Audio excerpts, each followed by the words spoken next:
esa es una complicación que tuvimos y tuvimos que asumirla o una dificultad, ¿no? Algunos compañeros, bueno, habían sido formados dentro de esa idea de la Guerra Fría, de este-oeste, y nos acompañaban porque criticaban la situación de corrupción, la situación de incompetencia, la mala relación o la perversa relación entre el sector político y el sector militar, y obviamente que los necesitábamos y nos sentíamos además con respeto identificados con ellos. Estos compañeros fundamentalmente nacionalistas, amantes de su ejército y la mayoría de ellos bolivarianos en sus principios, pues, en su esencia, que nosotros resumimos muy corto el bolivarianismo, ¿no? Antiimperialismo, soberanía, autodeterminación, solidaridad entre nuestros pueblos latinoamericanos.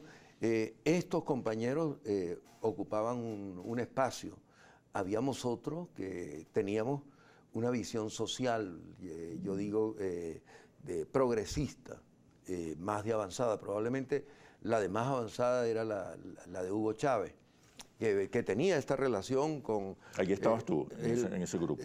Estaba ahí y es bueno como recordar esto, ¿no? Porque yo me sentía como venía después de algo que es parte de la vida de uno también, y tengo que decirlo. Yo tuve una formación de casi 9 años en un seminario, ¿no? Y eran los tiempos de la teología de la liberación, y eran los tiempos de Camilo Torres y de los curas de Leonardo Boff, del padre Gutiérrez, y uno tenía como esa idea también de carácter social, pero obviamente enmarcada dentro de la propia fe cristiana. En alguna ocasión Hugo se burló de mí en una discusión. Yo esto lo traigo como una anécdota, porque me dijo: Pancho, para la revolución donde tenemos que ir, solo tienes un problema. ¿Cuál problema? Me dice: el problema es que tú tienes un curita por dentro. Sí. Pero realmente no es un problema, ¿no? Bueno, son visiones y tal vez niveles. Entonces, ¿qué determinamos? Tener un núcleo duro con un criterio social, con un criterio, con las primeras ideas de construir un socialismo adecuado a nuestro propio país. Chávez refería mucho a Mariátegui con este tema, ¿no? Un socialismo que se parezca a nuestra herencia ancestral indígena y que se parezca también a nuestra propia mezcla cultural y a nuestras propias realidades. Hacer un núcleo duro donde debería estar el comando central del movimiento bolivariano revolucionario, y después una suerte de círculos concéntricos donde iban muchos compañeros, valiosos compañeros, respetados compañeros, pero que no llegaban a este elemento fundamental de construir, de dar un cambio que fuera hacia una revolución de carácter social, de carácter económico y de carácter político. ¿Democrático? Y democrático, siempre democrático, sí. Que eso es una característica importante del movimiento nuestro. Nosotros supimos desde siempre que era la voluntad de las mayorías lo que definía las cosas. Y, por supuesto, irrumpimos de una manera violenta. Pero asumimos después que la vía, que era despertar, y lo logramos, al pueblo de Venezuela, que era romper el paradigma del control absoluto del bipartidismo, y creo que lo logramos también, pero llegamos por la vía electoral. Eso en estos 20 años, Oscar, no lo ha entendido la oposición. ¿Qué se plantearon? Sí, sigue. La oposición se quedó pegada de la movilización militar y se le metió en la cabeza que era solo allí. Y allí se enmarca el 11, 12 de abril, allí se enmarca los golpes de Estado, el golpe de la Carlota, allí se enmarca la invasión de los mercenarios desde Colombia. O sea, se quedaron encerrados. Y yo recuerdo también algo bíblico, ¿no? Que es: ni que bajara Dios en toda su magnificencia y les dijera: mira, ese no es el camino, porque ganan las elecciones en el 2015.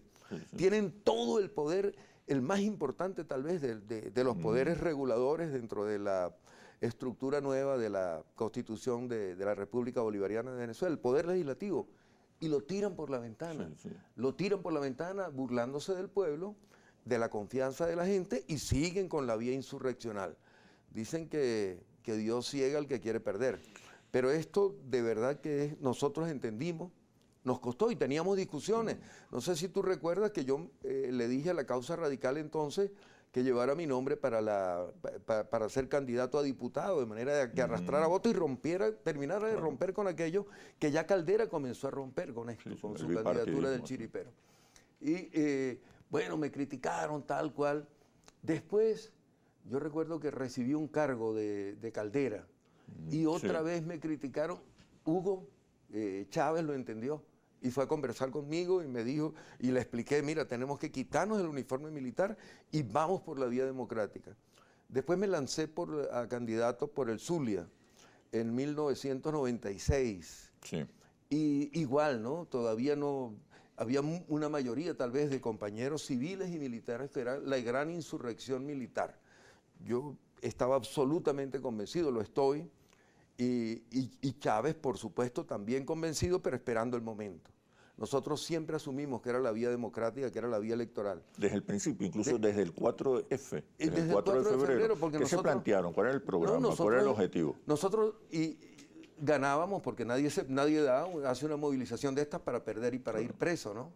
Es más, es sorpresivo después para ti encontrarte, bueno, estás preso, tienes un 3x3 de vida, ahí es donde está tu mundo, no tienes el ayudante, el asistente que te traiga el agua, no tienes quien te lave la ropa, la realidad de la cárcel. Nosotros nos preparamos para eso, la fuimos asimilando y la fuimos entendiendo muy rápidamente, pero con un pueblo afuera. Nosotros hacíamos la movilización, se instalaba un gobierno de emergencia y convocaba en un término perentorio a unas elecciones para una Asamblea Nacional Constituyente y comenzaba un proceso de democratización del país. Sí, teníamos algunos decretos que los preparó muy bien Clever y que circulan bastante por allí. ¿En qué consistían? Pero, las primeras decisiones? Las primeras decisiones, sobre todo... De la Junta, iba a ser una Junta cívico-militar. Era una Junta cívico-militar que ordenaba un poco la situación del país para lograr la calma. ¿En qué civiles habían pensado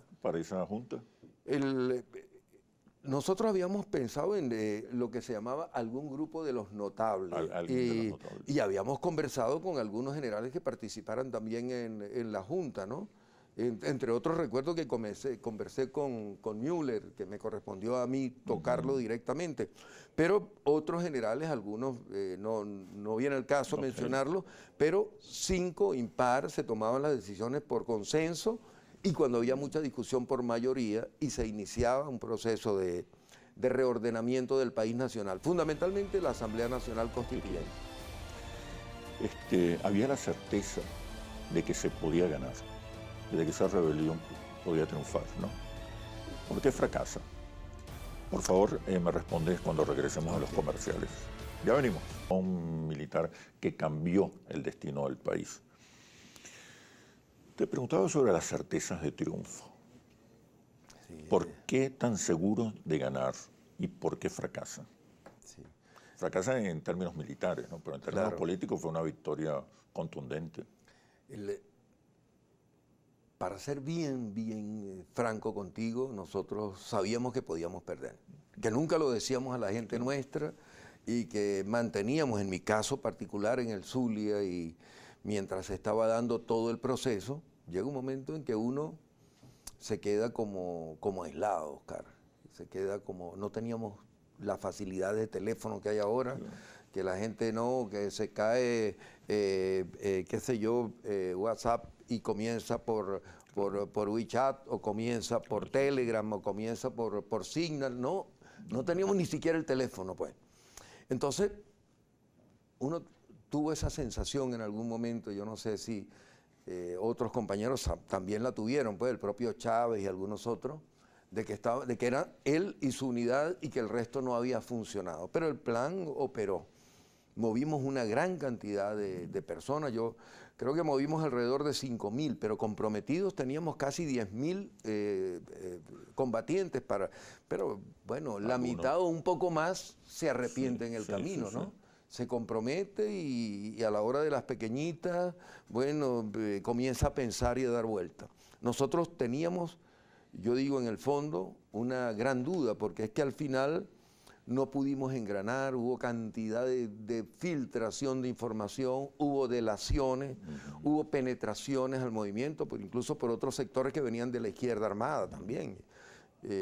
Yo recordaba en estos días los compañeros que plantearon que por casualidad en diciembre me mandan a buscar unos repuestos de los lanzadores de cohetes de Maracaibo, del Monagas, en Tel Aviv.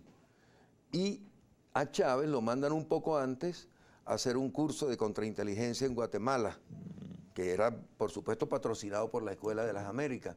Y aprovecharon estos tipos para decir, Arias es de Almozada, Chávez es de la CIA. Luego somos los capitanes. Le decían ellos, son los capitanes, y los capitanes lo asumieron.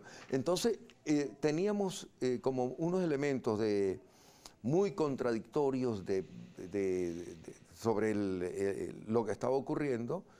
Decidimos el 1 de enero de ese año, es la última reunión que hice presencial con Chávez, leímos algunos de los decretos de Clever, estuvimos recorriendo recuerdo que nos reunimos en la Universidad Lisandro Alvarado, en un viejo Ford Fairmont de Hugo Chávez, nos montamos en el carro y comenzamos a ir hasta el Tocuyo, regresábamos a Barquisimeto, Pacarora, regresábamos, unas por lo menos 4 o 5 horas de reunión, y que fue reunión movida, reunión con mareo, porque era andando en el carro.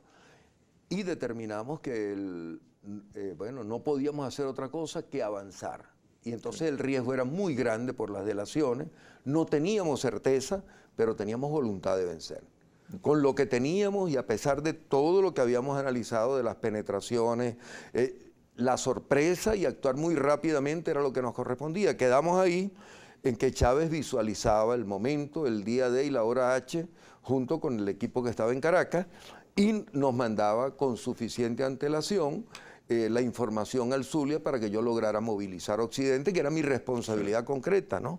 Los estados andinos, pero donde teníamos fuerza fundamentalmente era Táchira, Zulia y en Falcón. A la final las cosas se dieron como resultó realmente, pero teníamos altas posibilidades de fracasar realmente, y solo que, bueno, no teníamos, sabíamos que era un gesto y por eso desde el principio teníamos la idea. Cuando yo le dije a uno de los tenientes que estaba conmigo, Torrealba Machado, que teníamos que entregar la base aérea, yo recuerdo que casi tira el fusil contra el piso. ¿Y entonces qué vamos a hacer, mi comandante?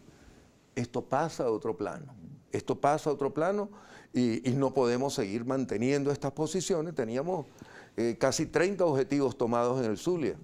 Teníamos contenido al comando de la división, teníamos preso al comandante de la Guardia Nacional, teníamos preso al gobernador, pero sabíamos que era una lucha inútil, pues que no valía la pena más. Después este muchacho entendió, este joven ya es un hombre probablemente con nietos como yo, unos 10 años menos, pero entendió claramente y era pasar a otro, pero el gesto para mí era importante. Entonces, era una acción militar, pero tenía un carácter político en el fondo. El rol de las Fuerzas Armadas en un proceso de cambios sociales y políticos. Tú criticabas a la oposición porque asumió la ruta insurreccional. Sí. Y la rebelión del 4F se plantea la democratización, la entrega del poder a los civiles. Sí. El rol de las Fuerzas Armadas. Y yo creo que en el fondo... para una revolución que nació en los cuarteles. Nació en los cuarteles, pero si tú te fijas una cosa, Oscar, y yo lo analizo claramente, ¿no? Y yo soy militar, pues, de formación, de base. He tenido unas responsabilidades en el área civil, en el área diplomática, pero de formación soy militar. Yo creo que la decisión de Chávez cuando nos pide a todos que sigamos a Nicolás es esa. Claro. Es, bueno, tenemos que ir al civilismo. Okay. Tenemos que ir al civilismo, venimos de los cuarteles, pero... en unidad cívico-militar. En unidad cívico-militar, pero es fundamentalmente el control cívico y la orientación cívica, ¿no? Lo que se le debe dar al gobierno, y creo que Nicolás lo ha entendido y lo ha hecho de una manera extraordinaria.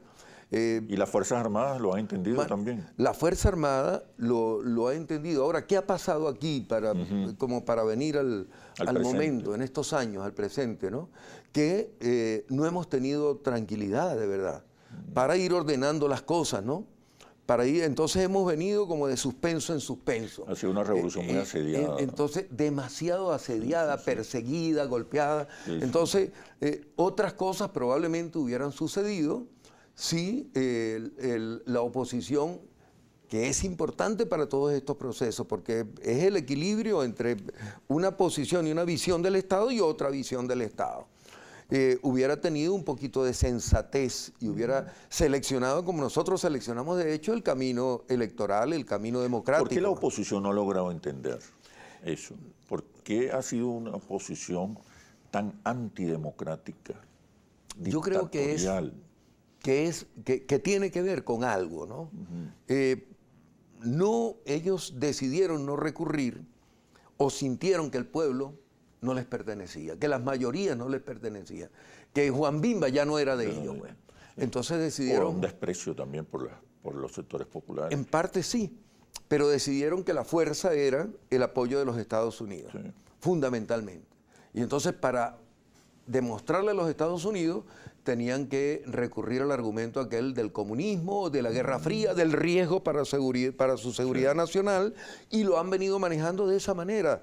Y los Estados Unidos, parte del liderazgo de los Estados Unidos, Dios quiera que logren los demócratas sacudirse de esa torpeza, de esa estupidez, aunque sabemos cómo funciona el sistema, definieron que esa era la forma. Somos un riesgo y una amenaza inusual, dijo el propio Obama. Extraordinaria. Pues. Extraordinaria. Y no es verdad, pues. No es verdad, pero les ha permitido vivir, porque han sido estos vividores de una parte importante de ingresos que deben venir para el Estado.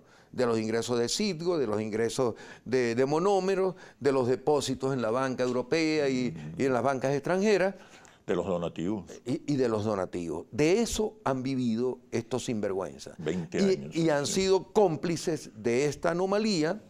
Por eso necesitamos de verdad nosotros una oposición. Entonces, para que la Fuerza Armada hubieran, y nuestro proyecto, nuestro plan de unión cívico-militar se hubiera realizado como lo planteábamos en un momento, era necesario tener una mínima estabilidad que no hemos tenido. Pero viene el otro lado, que lo dice Nicolás constantemente, y yo lo entiendo y lo acompaño con toda mi fe, que no podemos tener como excusa el bloqueo para no ser eficientes, que no podemos tener como excusa el bloqueo para no meterle alma, vida y corazón al servicio que nos corresponde, y que tenemos que derrotar el bloqueo, que eso es una partecita que cada uno hace, y sobre todo en política exterior nos corresponde hacerlo, y creo que viene avanzando bien este tema, pero lo otro es trabajar con tal ahínco, con tal entrega, con tal definición, con tal disposición, con honestidad, con eficacia, con eficiencia, que la gente sienta que somos buenos a pesar del bloqueo. 5 de febrero, están presos. ¿Qué sienten? ¿Que es el fin o que hay que cambiar la estrategia? Me respondes cuando regresemos a los comerciales. Ya veremos la estrategia. Y tomando en cuenta también que por lo menos en América Latina una revolución, así sea reformista, sin el respaldo, la tolerancia de las Fuerzas Armadas es casi imposible. El 5 de febrero fue encontrarnos, ¿no? Primero, alegría, por supuesto. De repente no sé quién le metió un 4 a un compañero y todavía teníamos, el sentimiento de el ratón de la derrota, ¿no? El ratón de la derrota, y comenzó a cantar alguna canción. ¿En ningún momento pensaron que había sido un triunfo político? No, lo sabíamos, pero hay que asumirlo inmediato. Lo inmediato es la derrota militar. Que estás impotente y que no tienes contacto con la gente, la derrota militar. Comenzó a cantar con el 4 Los que mueren por la vida y recordar lo que había ocurrido en Valencia, sobre todo los muchachos muertos, y después se presenta una situación muy incómoda que tuvimos que manejar en la cárcel, que hay unos compañeros que comienzan con la idea de que hay que hacer un juicio militar a los que no cumplieron su tarea durante... Entonces, bueno, ahí la magia y la fuerza de Chávez, afortunadamente el resultado nuestro había sido muy positivo y logramos parar aquella otra locura, probablemente de los mismos que antes decían que Arias era de Almozad y que Chávez era... radicales entre comillas, más bien manipuladores. Y eso nos quitó algunos días, ¿no? de tranquilidad, porque entonces, bueno, vamos a hacer una evaluación, imagínate. Habíamos como 9 en un sitio, 8 en otro, otros más allá, entonces era imposible.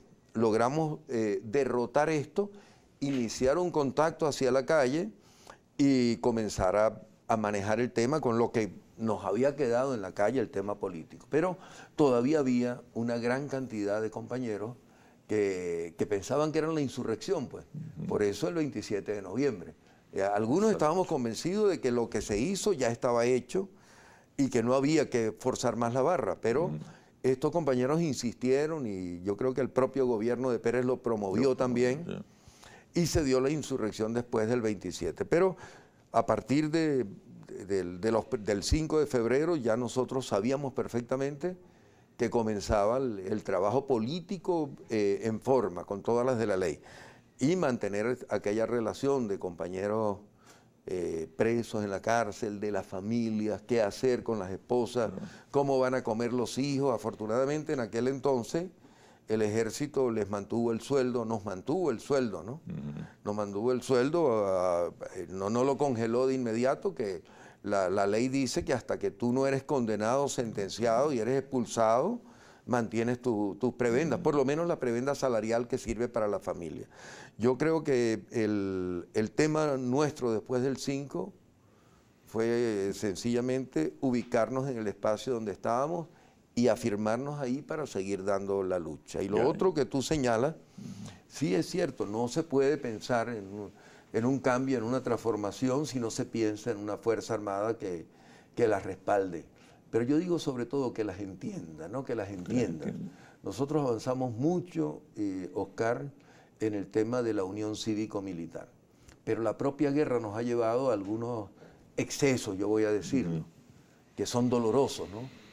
De corrupción, ineficiencia. El tema de la señora gritándole al guardia porque le quitó $20 para entregarle la gasolina, el tema de las alcabalas por todas partes. Dios quiera que podamos quitar las alcabalas.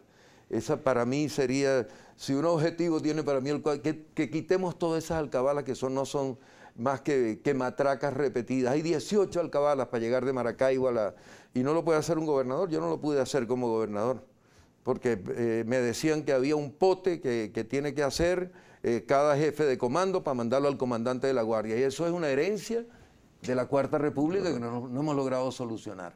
Pero si lográramos quitar la alcabala y si la inteligencia nuestra funcionara como tiene que funcionar, no tendríamos necesidad de bajar al señor, a la señora, al hombre, a la mujer pobre, para revisarle todo y volverle y hurgarle las cositas que lleva y romperle la harina pan. Dios quiera, una de las revoluciones que yo creo es la alcabala, disculpa la digresión, pero eso es una corrupción que afecta demasiado a nuestro pueblo. Pero lo otro, que es lo que te quería señalar, sí necesitamos una integración sólida con la Fuerza Armada. Y de pronto, eso es una de las cosas que deberíamos revisar a los 30 años, ¿no?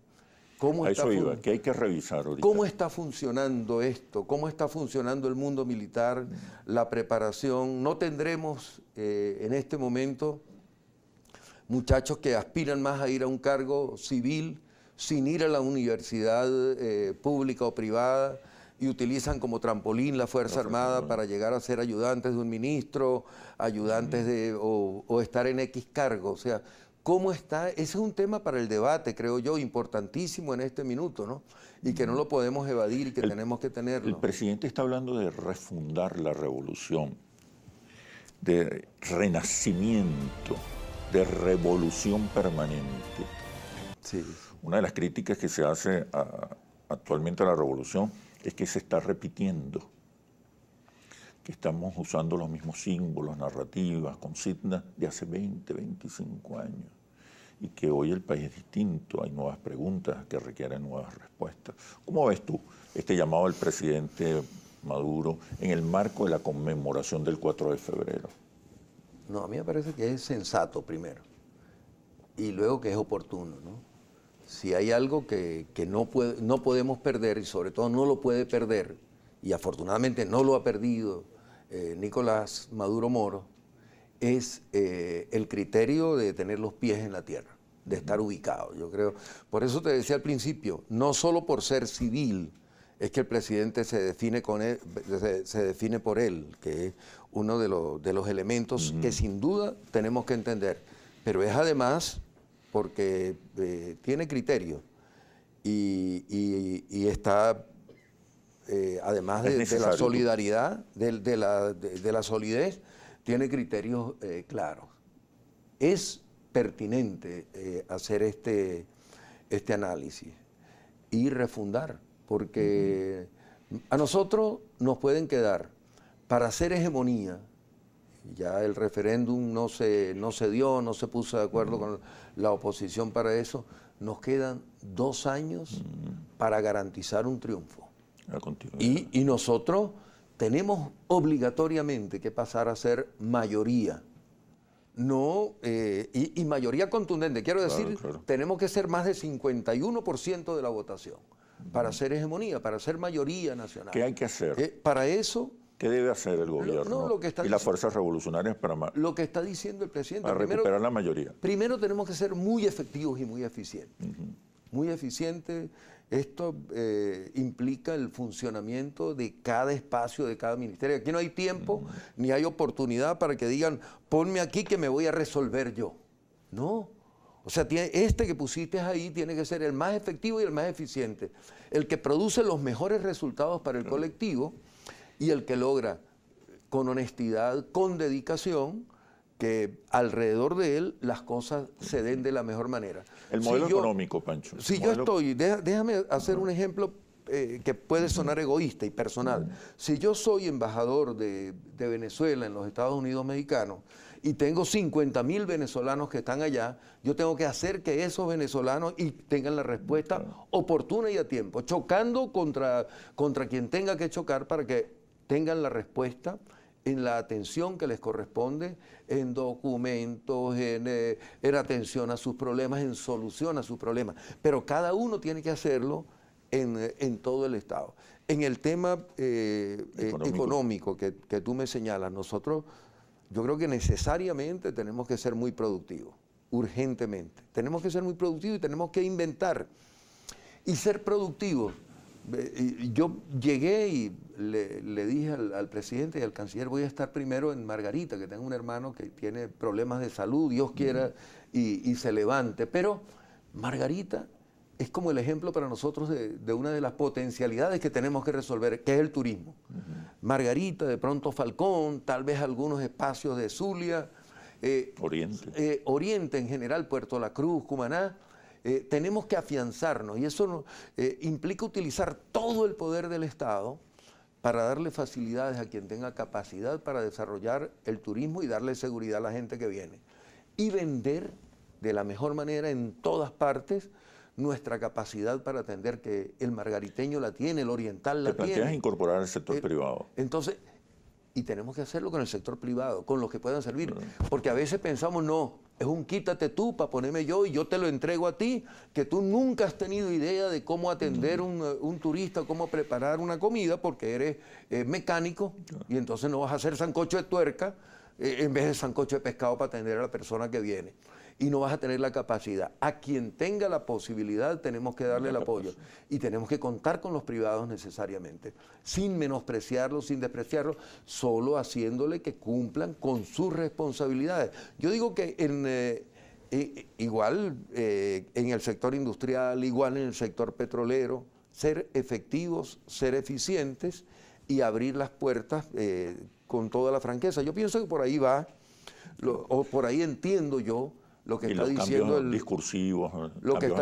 presidente. Sí, nosotros no podemos seguir pegados solamente a los eslogans, ¿no? Sí. Tenemos que ir del eslogan a la vida, a la práctica. Hay un sargento que Jesús se ríe mucho, mi hijo, Jesús Javier, que yo le digo, llegamos por Falcón, y yo le digo, está bien bueno aquí, pero estoy sentado en una enramada. ¿Por dónde sale el sol? Y el sargento, que es de los sargentos que estuvo conmigo, por el Esequibo, mi comandante. Yo digo, ¿dónde queda el Esequibo? Claro. Bueno, él no sabe por dónde queda. Si hubiera visto por dónde estaba comenzando a asomar el sol, sabe que queda hacia el oriente. Y es artillero, además. Entonces, yo digo que son eslogan. Repetir eslogan no es suficiente. No. Vivir como debemos vivir y dar ejemplo de vida es fundamental. Un mensaje, Pancho, un mensaje a los venezolanos, ahora que se conmemoran 30 años en la rebelión del 4 de febrero. Sí, yo creo que no tenemos tanto que hacer. A veces hay alguna persona que me dice, usted es culpable o usted es responsable. Y uno a veces como que siente esa carga, ¿no?, de que tiene responsabilidad. Realmente, haciendo un análisis desapasionado, uno ha sido parte y tal vez un granito de arena, ¿no? Pero todos somos responsables de lo que pasa en el país, cada uno de nosotros. Y si le ponemos corazón, le entregamos en cada espacio, en cada momento, pasión, amor a lo que hacemos, y si somos un poco comprensivos entre nosotros mismos, respetando las diferencias, yo creo que nosotros vamos a salir adelante. Y hay cantidad, por supuesto, uno lo ve ahorita en México, ¿no? Venezolanos que padecen, que sufren de los que han salido, de los que han emigrado. Pero ve muchos venezolanos y venezolanas exitosos. Hasta eso, incluso, Oscar, nos va a traer enseñanza. La migración nos va a traer enseñanza, porque de lo que tenemos que salir definitivamente es de la cultura petrolera, del está barato, dame dos, a la cultura del trabajo y la dedicación, que el venezolano lo tiene en su corazón. Bueno, muchísimas gracias, Pancho Francisco. A ti, Muchísimas gracias por este análisis situacional. Espero que sea útil para el necesario debate que todavía está pendiente. Gracias, muchísimas gracias a ti. Queremos expresar nuestras más sensibles palabras de condolencia por la partida física de Oscar Silva Araque, periodista excepcional, historiador profundo, escritor brillante.